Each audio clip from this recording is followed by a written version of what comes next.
نحمده ونصلي ونسلم على رسوله الكريم أما بعد فأعوذ بالله من الشيطان الرجيم بسم الله الرحمن الرحيم ما جعل الله لرجل من قلبين في جوفه وما جعل أزواجكم اللائي تظاهرون منهن أمهاتكم وما جعل أدعياءكم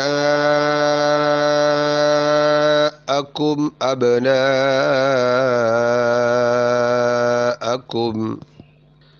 ذلكم قولكم بأفواهكم والله يقول الحق وهو يهدي السبيل صدق الله العظيم.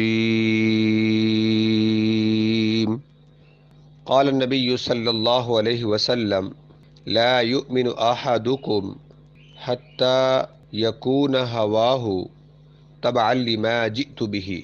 وقال النبي صلى الله عليه وسلم لا يؤمن أحدكم حتى أكون أحب إليه من والده وولده والناس أجمعين او كما قال علیہ الصلاۃ والسلام. برادران اسلام، ارباب علم و دانش، سامعین و حاضرین، آج ایک ایسی بات کی طرف آپ کی توجہ دلانے کی کوشش کرتا ہوں کہ عرف عام کے اندر یہ بہت بڑی مسٹیک ہے کہ اگر کوئی شخص کسی بچے کو یا بچی کو اپنی گود میں لے لے، جسے لے پالک کہا جاتا ہے، کسی کی اولاد نہ ہوتی ہو، کسی بچے کو اپنے گود میں لے لے، اس کی پرورش کرے. اب وہ چونکہ چھوٹا ہے، بچی ہے یا بچہ ہو، اب اسے معلوم نہیں ہے کہ میرے والدین کون ہیں. بڑے ہو کر پھر ان کو بتایا بھی نہیں جاتا کہ آپ کے والدین کیا ہیں. مثال کے طور پہ زید نے عمر کو اولاد نہیں ہو رہی تو زید نے اپنا بیٹا عمر کو دے دیا. اب عمر کی جو گھر والی ہے وہ اس کی پرورش کرتی ہے، عمر بھی ساتھ اس کے پرورش میں شریک ہے. جب وہ بچہ بڑا ہو گیا تو اس بچے کا نام فار ایگزامپل کہ ابو بکر ہے، ابو بکر بن عمر رکھیں گے، اور اس بچے کو یعنی جو ابو بکر ہے اس کو پتہ نہیں ہوگا کہ میرا باپ اصل میں زید ہے. تو اللہ تعالیٰ نے یہاں اس غلطی کی نشاندہی کرتے ہوئے فرمایا کہ جو لے پالک ہوں، جن کو لے کر تم پالتے ہو، ان کو ان کے جو اصل باپ ہیں ادعوہم لآبائہم هو اقسط عند اللہ، ان کو ان کے اصل باپوں کے نام سے پکارو. عمر کو چاہیے کہ ابو بکر کو بتائے کہ تمہارا اصل باپ تو زید ہے، زید نے مجھے دیا ہے یا میں نے زید سے آپ کو لیا تھا کہ میرے ہاں اولاد نہیں ہوتی. اس کو یہ بتا کر پھر اپنی اولاد جیسا پیار دینا ہو اقسط عند اللہ، اللہ کے ہاں یہ زیادہ انصاف دہ بات ہے. جو میں نے حدیث سے سماعت کی آپ نے پڑھی گئی ہے، اس میں ایک اور بات بھی ہے کہ اللہ سے محبت کتنی ہونی چاہیے. اس پر ایک واقعہ آپ کو سناتا ہوں کہ انسان کو کتنی محبت ہو. اس واقعہ سے پہلے جو احادیث میں نے آپ کے سامنے پڑھی ہیں ان کا صرف ایک مفہوم سن لیجئے گا. نبی کریم صلی اللہ علیہ وسلم نے فرمایا کہ تم میں سے کوئی شخص اس وقت تک مومن نہیں ہو سکتا کہ میں اس کی اولاد، اس کے والدین اور تمام رشتہ داروں سے زیادہ عزیز نہ ہو جاؤں. اس وقت تک لا یؤمن احدکم، تم میں سے کوئی شخص کامل مومن نہیں ہو سکتا. اب ہمیں کیسے پتہ چلے گا کہ نبی صلی اللہ علیہ وسلم کی ہمارے دل میں اس وقت کتنی محبت ہے؟ وہ جو ٹمپریچر ہے محبت کا، جو پیمانہ ہے، اس کو چیک کرنے کا بڑا آسان طریقہ میں بتاتا ہوں کہ ہماری غمی اور خوشی اگر اللہ اور اس کے رسول کے حکموں کے مطابق ہوتی ہے، اس وقت ہمارا دل کچھ اور چاہ رہا ہوتا ہے، ہم کچھ اور کرتے ہیں. اللہ کا رسول کا حکم کیا ہوتا ہے، اگر اس کے مطابق کرتے ہیں تو سمجھ لے ہمارا ایمان کا لیول بہت اونچا ہے. اگر ایسا نہیں کرتے تو پھر انسان کو اپنے ایمان کی فکر کرنی چاہیے. اب ہر آدمی یہ سوچ سکتا ہے کہ اس وقت اس کے ایمان کا لیول کہاں تک پہنچا ہے. چنانچہ ایک واقعہ سناتا ہوں کہ نبی کریم صلی اللہ علیہ وسلم کے ساتھ کتنی محبت تھی. قرآن کریم میں ایک صحابی کا ذکر کیا، پورے قرآن میں صرف ایک صحابی کے نام لے کر اللہ نے ذکر کیا، وہ تھے حضرت زید بن حارثہ رضی اللہ تعالی عنہ. زمانہ جاہلیت میں اپنی والدہ کے ساتھ ننیال جا رہے تھے. بنو قیس نے قافلوں کو لوٹا جس میں زید رضی اللہ تعالی عنہ بھی تھے. ان کو مکہ کے بازار میں لا کر بیچ دیا. مکہ کے ارد گرد عکاظ نام سے بازار تھا، منڈی لگا کرتی تھی جس میں انسانوں کی خرید و فروخت بھی ہوا کرتی تھی. اس لیے آپ صلی اللہ علیہ وسلم جب تشریف لائے تو آپ نے فرمایا کہ انسان خرید و فروخت کی چیز نہیں ہے، یہ تو احترام کی چیز ہے. حکیم بن حزام نے اپنی پھوپھی حضرت خدیجہ رضی اللہ تعالی عنہا کے لیے یہ ان کو خرید لیا. جب حضور صلی اللہ علیہ وسلم کا نکاح حضرت خدیجہ رضی اللہ تعالی عنہ سے ہوا تو انہوں نے زید رضی اللہ تعالی عنہ کو حضور اقدس صلی اللہ علیہ وسلم کی خدمت میں ہدیہ کے طور پہ پیش کر دیا. حضرت خدیجہ بڑی اعلیٰ خاتون تھی، مالدار تھیں، مطہرہ کے نام سے جانی جاتی تھیں.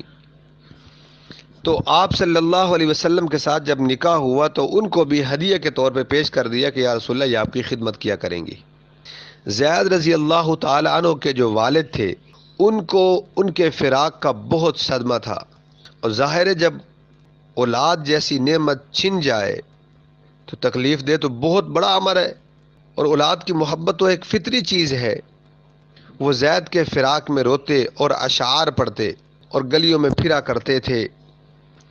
اکثر اشعار پڑھتے، ان کا مختصر ترجمہ میں آپ کے سامنے جو ہے وہ ذکر کرتا ہوں.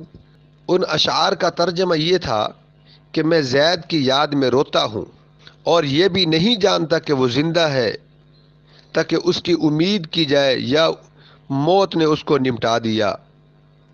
خدا کی قسم مجھے یہ بھی معلوم نہیں کہ تجھے اے زید نرم زمین نے ہلاک کیا یا کسی پہاڑ نے ہلاک کیا.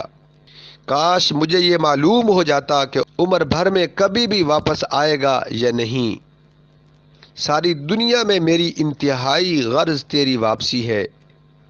جب آفتاب طلوع ہوتا جب بھی مجھے زید ہی یاد آتا ہے، اور جب بارش ہونے لگتی ہے اس وقت بھی زید کی یاد مجھے ستاتی ہے، اور جب ہوائیں چلتی ہیں تو اس وقت بھی زید کی یاد میرے دل کو بے قرار کرتی ہے.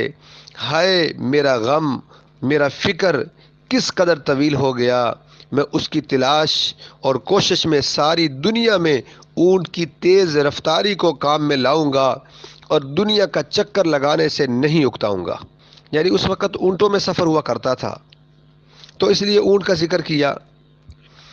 اونٹ چلنے سے تو اکتا جائے لیکن میں نہیں اکتاؤں گا اور اپنی ساری زندگی اسی میں گزار دوں گا.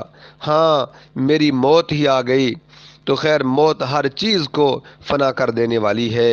آدمی خواہ کتنی ہی امیدیں لگا لے مگر اپنے بعد فلاں فلاں رشتہ داروں اور آل اولاد کو وصیت کر جاؤں گا، وہ بھی اسی طرح زید کو ڈھونڈتے رہیں اور غرضی اشعار پڑھتے تھے اور روتے ہوئے ڈھونڈتے پھرا کرتے تھے. اتفاق سے ان کی قوم کے چند لوگوں کا حج کو جانا ہوا. حج پر جب وہ لوگ آئے انہوں نے حضرت زید رضی اللہ تعالیٰ عنہ کو پہچانا، باپ کا حال سنایا، شعر سنائے، ان کی یاد و فراق کی داستان سنائی. حضرت زید رضی اللہ تعالیٰ عنہ نے ان کو بھی 3 شعر سنائے، اور یہاں ان کا مفہوم سمجھ لیں یہ تھا کہ میں یہاں مکہ میں ہوں، خیریت سے ہوں، تم غم اور صدمہ نہ کرو، میں بڑے کریم لوگوں کی غلامی میں ہوں. ان لوگوں نے جا کر زید رضی اللہ تعالیٰ عنہ کی خیر خبر ان کے باپ کو سنائی. وہ اشعار سنائے جو زید نے کہہ بھیجے تھے اور پتہ بتایا. حضرت زید رضی اللہ تعالیٰ عنہ کے باپ اور چچا فدیہ لے کر ان کو غلامی سے چھڑانے کی نیت سے مکہ مکرمہ پہنچے۔ تحقیق کی کہ وہ کہاں رہتے ہیں، پتہ چلا کہ حضور صلی اللہ علیہ وسلم کی خدمت میں رہتے ہیں۔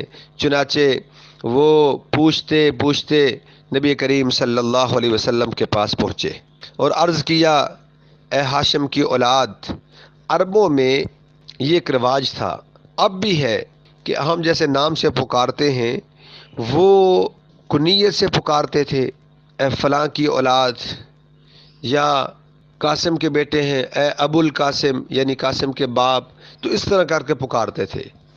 اس لیے کہا کہ ہاشم کی اولاد اور اپنی قوم کے سردار، تم لوگ حرم کے رہنے والے ہو اور اللہ کے گھر کے پڑوسی ہو، تم خود قیدیوں کو رہا کراتے ہو، بھوکھوں کو کھانا دیتے ہو، ہم اپنے بیٹے کی طلب میں تمہارے پاس پہنچے ہیں، ہم پر احسان کرو، آپ کی نوازش ہوگی، اور یہ فدیہ ہے، اس کو قبول کر لو، اس کو رہا کر دو، بلکہ اس سے بھی بڑھ کر اور زیادہ فدیہ لے لو۔ حضور صلی اللہ علیہ وسلم نے فرمایا، کیا بات ہے، یہ ساری باتیں کیوں کر رہے ہیں، مجھے بتائے تو صحیح۔ عرض کیا کہ زید کی طلب میں ہم لوگ آئے ہیں، زید کو چھڑانے کے لیے آئے ہیں۔ حضور صلی اللہ علیہ وسلم نے فرمایا، بس اتنی سی بات ہے؟ عرض کیا، حضور صلی اللہ علیہ وسلم، بس اسی غرض سے آپ نے فرمایا، اس زید کو بلاؤ اور اس سے پوچھ لو، اگر وہ تمہارے ساتھ جانا چاہے تو بغیر فدیہ کے وہ تمہارے ساتھ جا سکتا ہے، میں اسے آزاد کر دیتا ہوں۔ اگر وہ نہیں جانا چاہتا تو میں ایسے شخص پر جبر نہیں کر سکتا، سختی نہیں کر سکتا جو خود نہ جانا چاہے۔ انہوں نے کہا، آپ نے جو بھی فیصلہ کیا ہے ہمیں بہت خوشی کے ساتھ یہ قبول ہے۔ حضرت زید رضی اللہ تعالیٰ عنہ بلائے گئے۔ آپ نے فرمایا کہ تم ان کو پہچانتے ہو؟ عرض کیا، جی ہاں میں پہچانتا ہوں، یہ میرے باپ ہیں اور یہ میرے چچا ہیں۔ پھر حضور صلی اللہ علیہ وسلم نے فرمایا، میرا حال بھی تمہیں معلوم ہے، اب تمہارے پاس اختیار ہے، یہاں میرے پاس آپ رہ سکتے ہیں، اگر ان کے ساتھ جانا چاہو تو تمہیں اجازت ہے۔ اب زید رضی اللہ تعالیٰ عنہ کو ذرا جواب سنیے، بچے تھے، چھوٹے تھے، بڑی دھیمی آواز میں، بڑی پیاری آواز میں زید رضی اللہ تعالیٰ عنہ نے عرض کیا، حضور میں آپ کے مقابلے میں بھلا کسی اور کو پسند کر سکتا ہوں؟ یہ کیسے ہو سکتا ہے کہ میں حضور کی محفل کو چھوڑ کر کسی اور کے ساتھ چلا جاؤں؟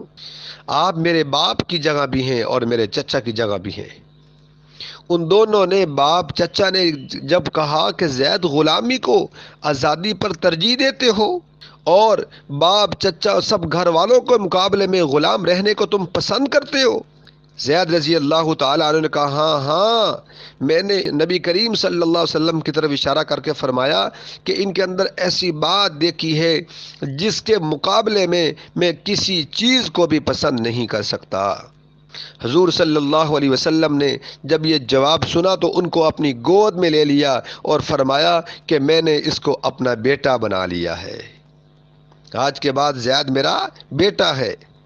اب اس وجہ سے یہ سارا واقعہ میں نے سنایا، وہ مسئلہ آپ کو سمجھ آ گیا کہ زید رضی اللہ تعالیٰ عنہ، نبی کریم صلی اللہ علیہ وسلم نے فرمایا کہ آج کے بعد زید میرا بیٹا ہے، تو لوگوں نے زید بن محمد کہنا شروع کر دیا۔ اللہ تعالیٰ نے قرآن کریم کی اس آیت کو نازل کر کے فرمایا کہ جو لے پالک بیٹے ہیں، جن کو لے کر تم پالتے ہو، ان کے جو اصل باپ ہیں ان کے نام سے پکارو، اور لوگ جو ہے لے پالک بیٹوں کو وصیت میں لکھ دیتے، اپنی اصل وراثت میں ان کو حصہ دیتے، جو اصل ان کی وراثت ہوتی۔ تو آپ صلی اللہ علیہ وسلم پر قرآن کریم کی اس آیت کو نازل کر کے فرمایا کہ جو لے پالک بیٹے ہیں اگر خوشی کے ساتھ دے تو ایک الگ بات ہے، لیکن اسلام کی روح سے جو آپ کی وراثت ہے ان میں لے پالک کا کوئی حصہ نہیں ہے۔ ذالک قولہم بافواہہم، یہ سب ان کی منہ کی باتیں ہیں، بس جو بات آتی ہے وہ لوگ کہہ دیتے ہیں۔ اس لیے لے پالوں کو ان کے اصل باپوں کے نام سے پکارو، جو تمہاری جائیداد ہے شرعی طور پہ ان کا کوئی حصہ نہیں ہے۔ ہاں، آدمی اگر ویسے کہہ دیتا ہے کہ یار میں یہ دے دیتا ہوں ان کو کسی کے وقف کر دیتا ہے، اور اگر انسان اس کو نہیں دیتا، اس کا یہ مطلب نہیں ہے کہ وہ گناہگار ہوگا۔ ہاں، اگر اپنی بیٹی کا حق ہے اس کو نہیں دیتا، بیٹے کا حق ہے نہیں دیتا، تو اس وجہ سے اسے پوچھ ہوگی۔ چنانچہ زید رضی اللہ تعالیٰ عنہ کے باپ اور چچا نے جب یہ منظر دیکھا تو نہایت خوش ہوئے اور خوشی سے ان کو چھوڑ کر چلے گئے۔ حضرت زید رضی اللہ تعالی عنہ نے اس وقت بچے تھے، بچپن کی حالت میں سارے گھر والوں کو، عزیز و اقارب کو غلامی پر قربان کر دینا، یہ انسان خود اسے اندازہ لگا لے کہ نبی صلی اللہ علیہ وسلم کے ساتھ کتنی ان کی محبت تھی۔ آج ہمیں بھی، ہم مومن تو کہلاتے ہیں، عاشق رسول کہلاتے ہیں، ہمیں بھی چاہیے ہماری محبت بھی نبی کے ساتھ نظر آنی چاہیے، صرف دعوے نہیں ہونے چاہیے۔ آج ہم دعووں تک محدود ہو گئے، ہم عاشق رسول سے سب سے بڑے بنتے ہیں، عملی طور پہ نہیں ہے۔ بے عمل ہو تو جذبات سے کیا ہوتا ہے، دھرتی بنجر ہو تو برسات سے کیا ہوتا ہے عمل لازم تکمیل تمنا کے لیے، ورنہ رنگین خیالات سے کیا ہوتا ہے۔ اللہ تعالی ہم سب کو عمل کرنے کی توفیق عطا فرمائے۔ ہمارا اٹھنا بیٹھنا، سونا جاگنا، خوشی غمی، ہر کام نبی کریم صلی اللہ علیہ وسلم کی سنتوں کے مطابق اللہ تعالی ہمیں کرنے کی توفیق عطا فرمائے۔ وآخر دعوانا ان الحمد للہ رب العالمین۔